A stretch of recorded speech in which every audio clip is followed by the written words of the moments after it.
7 मई 2025 की सुबह लगभग 7:30 बजे के आसपास का वक्त हो रहा था और जम्मू कश्मीर का एक इलाका लगता है पुंछ, उसी का ही एक गांव लगता है कलानी। 10 साल के जैन खान, 12 साल की उसकी बड़ी बहन जोया खान अपने पिता रमीज़ खान के साथ और अम्मी भी उनके साथ थीं, निकले हुए जा रहे थे। इसी बीच में गोलीबारी चल रही थी। जो पाकिस्तान लगातार खिसिया कर गोलीबारी कर रहा था, उसने शहरी इलाकों को, जहां पर आम लोग रहते हैं, बुजुर्ग, महिलाएं, बच्चे, उन्हें निशाना बनाना शुरू कर दिया। और ये निशाना इसलिए बना रहा था क्योंकि 22 अप्रैल 2025 की दोपहर पहलगांव के पास जो बैसन घाटी लगती है, जिसको मिनी स्विट्जरलैंड भी बोलते हैं, वहां पर चुन चुनकर 25 हिंदुओं को आतंकवादियों ने मार दिया था, जो कि पाकिस्तान के आतंकवादी थे। अब इसके लिए लगभग 15 दिन का समय लगता है। एक ऑपरेशन तैयार किया जाता है, नाम रखा जाता है ऑपरेशन सिंदूर, ताकि इस बात का बदला लिया जा सके, पाकिस्तान को सबक सिखाया जा सके।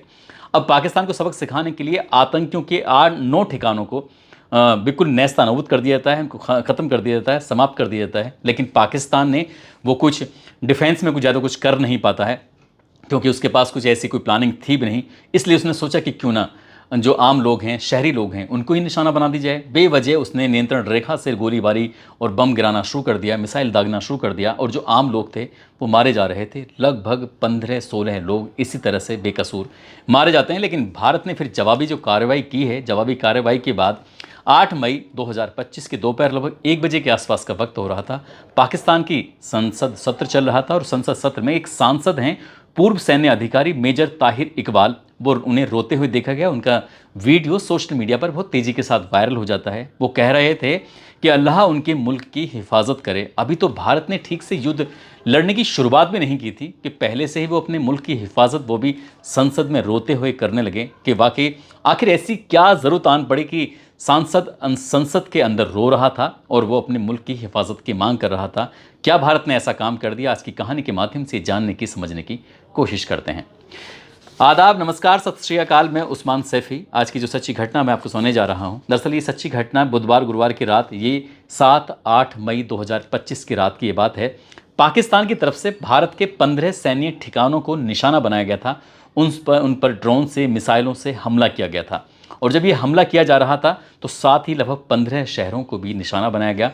15 शहरों को भी जगह जगह गोले डाले गए, मिसाइलें दागी गईं। और वो 15 शहरों की अगर हम बात करें तो अवंतीपुर, श्रीनगर, जम्मू, पठानकोट, अमृतसर, कपूरथला, लुधियाना, आदमपुर, भटिंडा, चंडीगढ़, नल, कलौंदी और भुज जैसे शहर इसमें शामिल थे। दरअसल जब लोग 8 मई 2025 की सुबह उठे थे, अपने घरों से निकले और घरों से निकलने के बाद अपने काम पर जा रहे थे, कोई खेत पे जा रहा है तो कोई रास्ते में, तो किसी न किसी को रास्ते में मिसाइल पड़ी हुई मिल रही थी। और मिसाइलों को देखने के बाद तुरंत ही तत्काल प्रभाव से पुलिस को सूचना दी कि यहाँ पर इस तरह से मिसाइल पड़ी हुई है।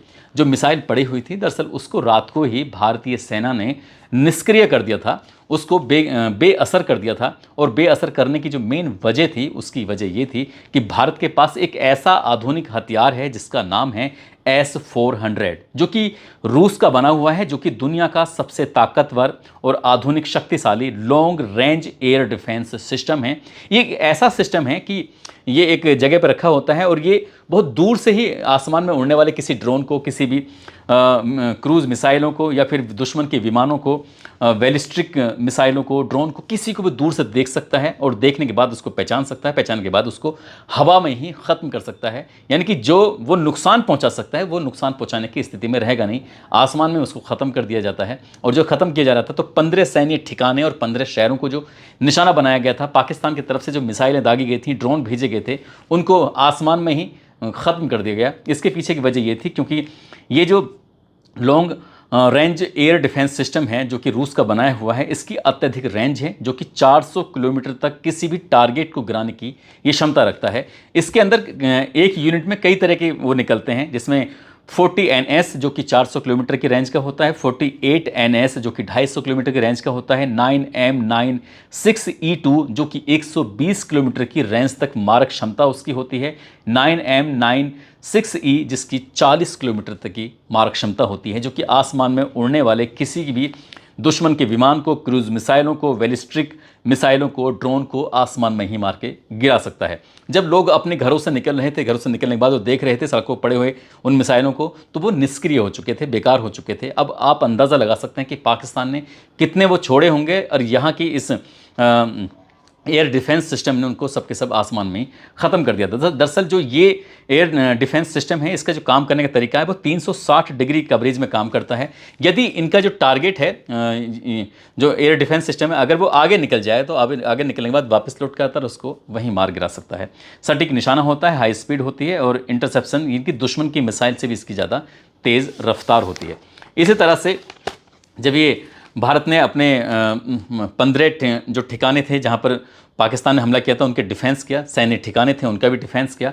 अब भारत को भी इस बात का जवाब देना था, तो जो जवाब दिया जाता है, ऑपरेशन सिंदूर के दूसरे दिन यानी कि 8 मई 2025 की सुबह भारत की ओर से ड्रोन अटैक किए जाते हैं। और ड्रोन अटैक के लिए उन्होंने 9 जगहों को चिन्हित किया था, जिसमें अटक, रावलपिंडी, चकवाल, गुजरावाला, लाहौर, बहावलपुर, मियानो, कराची और छोर। दरअसल इनको निशाना बनाया गया था और निशाना बनाया गया था हमले के लिए भारत ने इजरायली हार्फी ड्रोन का इस्तेमाल किया था, जो वाकई अपने आप में बड़ा आधुनिक है, अत्याधुनिक है।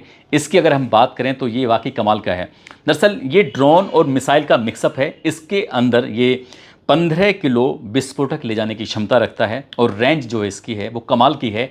500 से 1000 किलोमीटर तक की इसकी रेंज है। इसको जब भी लॉन्च किया जाएगा या तो ट्रक से किया जाता है या फिर जहाज़ से लॉन्च किया जाता है, और टारगेट नहीं मिलता तो ये स्वयं ही नष्ट हो जाता है। इसकी ये ख़ास बात है। दरअसल जब इसने भारत ने ड्रोन अटैक किया, 9 जगह को चिन्हित किया, 9 जगह में से ये कामयाबी मिलती है। लाहौर, कराची और रावलपिंडी में कामयाबी मिल जाती है। और HQ-9 एयर डिफेंस सिस्टम जो कि पाकिस्तान का होता है, लाहौर के अंदर होता है, उसको पूरी तरह से तबाह कर दिया जाता है। और तबाह होने के बाद ये जानकारी मिलती है, पता चलता है जब इस पर रिसर्च किया गया, जानकारी जुटाई गई कि पाकिस्तान के पास जो इस तरह के चीनी हथियार हैं, जैसे क्या HQ-9 एयर डिफेंस सिस्टम, जैसे भारत के पास रूस का है S-400, तो ऐसे ही पाकिस्तान ने चाइना से ख़रीदा। और चाइना से इसलिए ख़रीदा क्योंकि वो ख़रीदा तो नहीं चाहता था, लेकिन चाइना ने उस पर प्रेशर बनाया, दबाव बनाया, और जो शायद कम क्षमता का उसकी ये एयर डिफेंस सिस्टम था वो ख़रीद लेता है और भारत उस एयर डिफेंस सिस्टम को पूरी तरह से तबाह कर देता है। और इसकी जो मारक क्षमता बताई जाती है वो 120 से 250 किलोमीटर के आसपास होती है, लेकिन शायद उतनी है नहीं जितना वो पाकिस्तान ने, ये चाइना ने इसके लिए दावा किया था। जब ये बिल्कुल पूरी तरह से ख़त्म हो जाता है, समाप्त हो जाता है, और उसके बाद फिर इस बात की भारत की सेना की तरफ से घोषणा की जाती है कि हमने HQ-9 एयर डिफेंस सिस्टम जो कि लाहौर के अंदर है वो पूरी तरह से तबाह कर दिया है। तो कहीं ना कहीं इस पर पूरी तरह से दबाव बनना शुरू हो जाता है।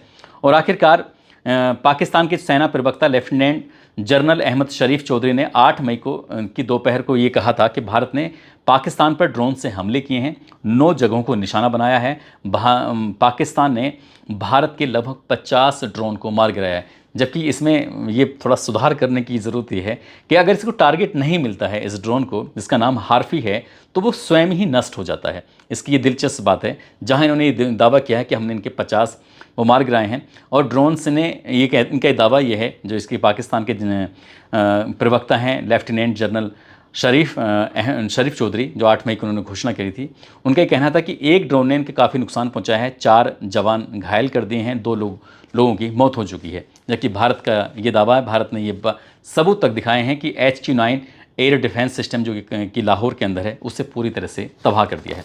दरअसल इसकी ये सब चीज़ें जो चल रही थी, इसके पीछे की जो मेन वजह थी, दरअसल 22 अप्रैल 2025 को पहलगांव के बैसन घाटी के अंदर जो सैलानी वहाँ पर घूमने के लिए गए थे, 3 आतंकवादियों ने, जो कि पाकिस्तान से आतंकवादी आए हुए थे ऐसा बताया जाता है, उन्होंने गोलीबारी की। उन्होंने हिंदू जो टूरिस्ट थे उनको टारगेट किया। टारगेट करने के बाद उनको मारना शुरू कर दिया। अब इसके बाद पूरे देश भर में इस बात को लेकर एकदम हंगामा खड़ा हो जाता है। एक तरह से लोग सोचने पर मजबूर हो जाते हैं कि क्या कोई आम आदमी सुरक्षित नहीं है। फिर भारत की सरकार ने इसके एवज में एक अभियान चलाया। अभियान चलाने के बाद पूरी तरह से एक तैयारी की, और तैयारी करने के बाद कि पाकिस्तान को इस बात का करारा जवाब देना पड़ेगा। और पाकिस्तान को जवाब देने के लिए उन्होंने 9 आतंकी ठिकानों को निशाना बनाया। और 9 आतंकी ठिकानों की अगर हम बात करें तो मुजफ्फराबाद, कोटली, बरनाला, सियालकोट, तेहरा कला, मुरीद के, बहावलपुर, इस तरह से इसके 8 ठिकानों को उन्होंने निशाना बनाया। और 6-7 मई 2025 की रात 1:05 पर और 1:30 तक ये अभियान लगभग 25 मिनट के आसपास तक चलता है। जैश ए मोहम्मद का जो हेड क्वार्टर है, जो आतंकी मसूद अजहर का ये इसका हेड क्वार्टर है, इसका जैश ए मोहम्मद का मरकज़ सुबहान अल्लाह बहावलपुर, उसको पूरी तरह से ख़त्म कर दिया जाता है। लश्कर तैयबा का मरकज़ तैयबा मुरीद के, जो कि इसके संस्थापक रहा है आतंकी हाफिज़ मोहम्मद सईद, उसको भी तबाह कर दिया जाता है, ख़त्म कर दिया जाता है। जैश ए मोहम्मद का एक और ठिकाना था सरजल तेहरा कला, उसको भी तबाह कर दिया जाता है। हिजबुल मुजाहिदीन का महमूना जोया सियालकोट में है, उसको भी तबाह कर दिया जाता है। लश्कर तैयबा का मरकज़ अहले हदीस बरनाला, इसको भी तबाह कर दिया जाता है। जैश ए मोहम्मद का मरकज़ अब्बास कोटली, इसको भी तबाह कर दिया जाता है। हिजबुल मुजाहिदीन का मरकज़ राहिल शाहिद कोटली, इसको भी तबाह कर दिया जाता है। लश्कर तैयबा का शाबाई नाला कैंप मुजफ्फराबाद में, इसको भी पूरी तरह से तबाह कर दिया जाता है। जैश ए मोहम्मद का सैयदना बिलाल कैंप मुजफ्फराबाद, इसको भी पूरी तरह से तबाह कर दिया जाता है। दरअसल 9 आतंकी ठिकानों को भारत के हवाई हमलों में जो एयर स्ट्राइक किया जाता है, एयर स्ट्राइक में इनको बिल्कुल पूरी तरह से ख़त्म कर दिया जाता है। लेकिन कश्मीर की कुछ लोगों को पाकिस्तान ने निशाना बनाया और अंधाधुंध फायरिंग करना शुरू कर दिया, अंधाधुंध लगातार गोलियां चलानी शुरू कर दी।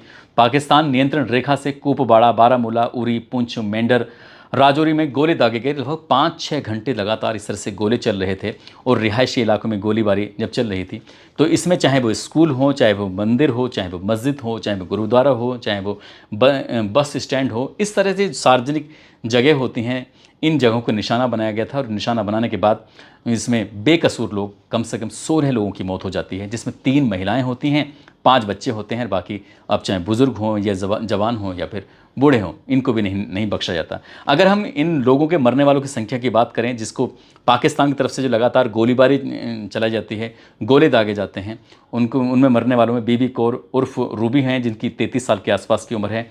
मोहम्मद जयान, जिसकी 10 साल की उम्र, जोया खान, जिसकी 12 साल की उम्र है। मोहम्मद अकरम, 40 साल की उम्र है। अमरिक सिंह, 55 साल की उम्र है। मोहम्मद इकबाल, जिसकी 45 साल की उम्र है। रंजीत सिंह, लगभग 48 साल की उम्र। शकीला बी, 40 साल की उम्र है। अमरजीत सिंह, 47 साल। मरियम खातून, 7 साल।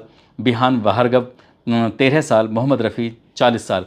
साथ ही एक जो जवान हैं वो भी शहीद हो जाते हैं इसमें, जो पुंछ में फायरिंग लगातार चल रही थी। लॉन्स नायक दिनेश कुमार, जिनकी उम्र लगभग 32 साल के आसपास होती है, जो कि हरियाणा पलवल के रहने वाले होते हैं।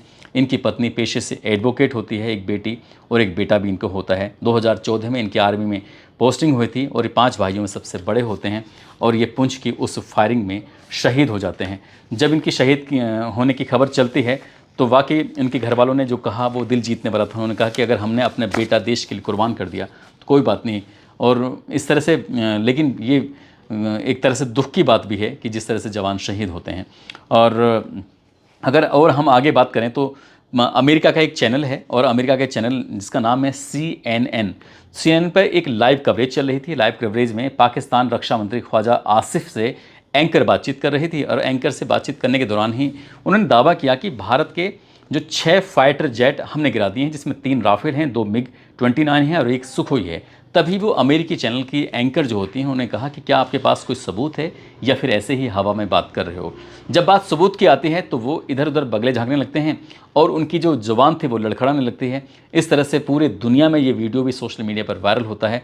पाकिस्तान की जब ये इस तरह से हंसी पूरी जग में हो जाती है तो वाकई अपने आप में सोचने वाली बात है। साथ ही पाकिस्तान के जो संसद सत्र के अंदर जो वहाँ के सांसद हैं, पूर्व सैन्य अधिकारी मेजर ताहिर इकबाल, वो भी रोते हुए ये कहने लगते हैं कि अल्लाह उनके मुल्क की हिफाजत करे। जब लड़ना नहीं आता, जब लड़ने की ताकत नहीं है तो इनको लड़ना भी नहीं चाहिए, तो बाद में फिर रोना धोना।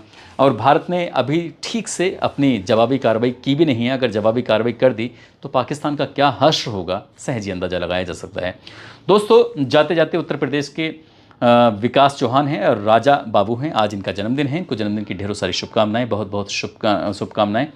और साथ ही कुछ लोगों ने नाम लेने की अपील की है, जिसमें हनीफ खान हैं, मीनू हैं, जय हैं, अनिल दास, अफजल हाशिम, अनन्या सिंह, संजना, करण कुमार, मोहम्मद फैज़, प्रेम शंकर, पुलकित कुमार, प्रज्ञा गौतम, दुहनी शर्मा, अजय कुमार, सद्दाम हुसैन, नंदलाल मौर्य, रंजीत सिंह, जय कुमार, हासिम सिद्दीकी, राजवीर कुमार, सुमित यादव, निर्मल सिंह, अमन कुमार, मोहम्मद शकील, रणवीर सिंह। आप सब लोग अपना ख्याल रखें, सुरक्षित रहें। जय हिंद, जय भारत।